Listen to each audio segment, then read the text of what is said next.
تو یہاں فرمایا گیا کہ ہم نے ان سے فرمایا کہ دھتکارے ہوئے بندر ہو جاؤ. فَجَعَلْنَاهَا نَكَالًا لِمَا بَيْنَ يَدَيْهَا وَمَا خَلْفَهَا. تو ہم نے اس بستی کا یہ واقعہ اس کے آگے اور پیچھے والوں کے لیے عبرت کر دیا. یعنی اس دور کے لوگوں کے لیے بھی عبرت ہے، قیامت تک آنے والوں کے لیے یہ واقعہ عبرت ہے. وَمَوْعِظَةً اور نصیحت للمتقین پرہیزگاروں کے لیے. وَإِذْ قَالَ مُوسَىٰ اور یاد کرو جب موسیٰ علیہ السلام نے فرمایا لِقَوْمِهِ اپنی قوم سے، ان اللہ یأمرکم بے شک اللہ تعالی تمہیں حکم دیتا ہے، ان تذبحوا بقرہ کہ تم ایک گائے ذبح کرو. یہ وہ واقعہ ہے جس کی وجہ سے سورہ بقرہ کو سورہ بقرہ کہتے ہیں. اس کا واقعہ کچھ یوں ہے کہ بنی اسرائیل میں ایک مالدار شخص تھا جس کا نام عامیل تھا.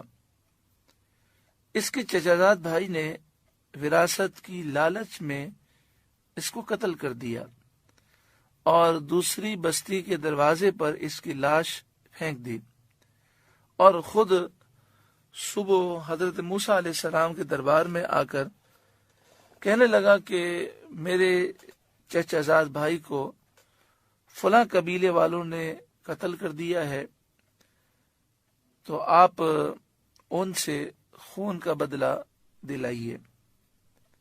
وہاں کے لوگوں نے حضرت موسیٰ علیہ السلام سے درخواست کی کہ آپ دعا فرمائیں کہ اللہ تعالی حقیقت حال ظاہر فرمائے.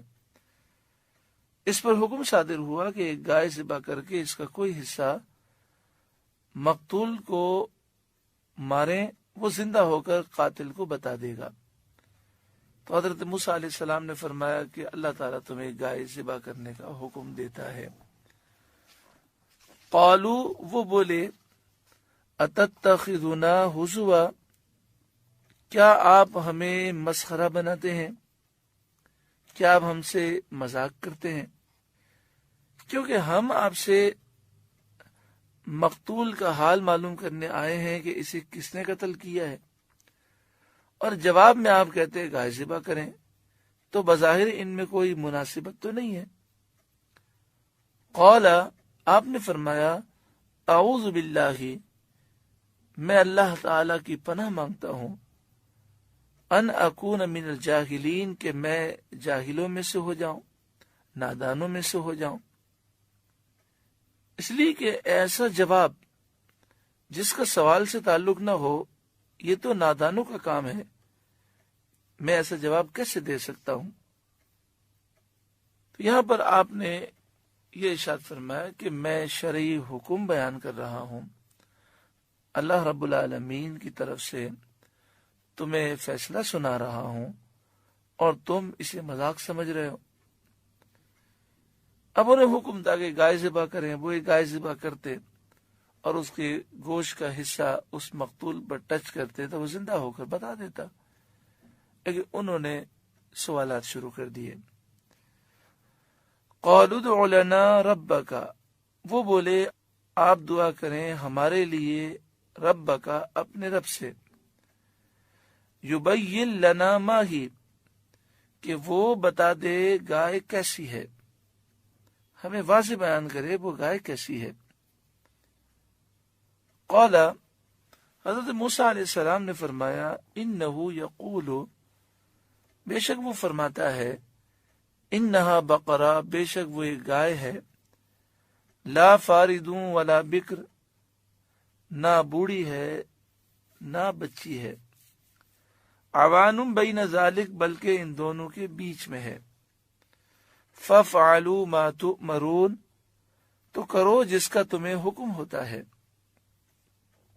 اب اس موقع پر بھی اگر وہ ایک گائے جو جوان ہو اسے لے کر ذبح کر دیتے تو ان کا مسئلہ حل ہو جاتا، لیکن انہوں نے پھر سوالات کیے.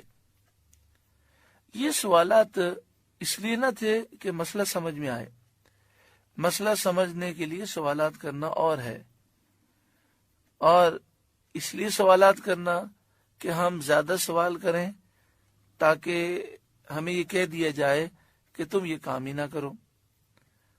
تو اس طرح کے سوالات کرنا ہیلے بہانوں کے لیے یہ منع ہے۔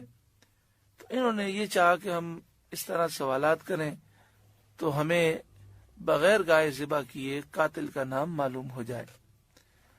قالوا ادع لنا ربک، وہ بولے آپ ہمارے لیے اپنے رب سے دعا کیجئے، یبین لنا ما لونھا، وہ ہمیں بتا دے کہ اس کا رنگ کیا ہے، وہ کس رنگ کی گائے ہے۔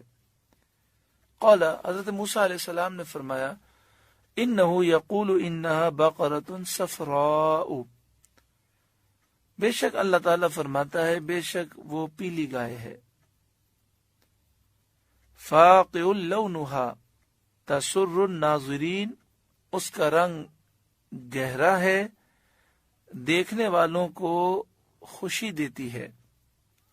یعنی پیلا کلر ہے، یلو کلر ہے، اور یہ یلو کلر بھی ڈارک ہے، گہرا ہے، اور پھر اس انداز میں کلر ہے کہ دیکھنے والے کو وہ اچھی بھی لگتی ہے۔ تو جب بنی اسرائیل نے یہ سنا کہ اب ہمیں ایسی گائے ذبح کرنی ہے تو یہ پریشان ہو گئے۔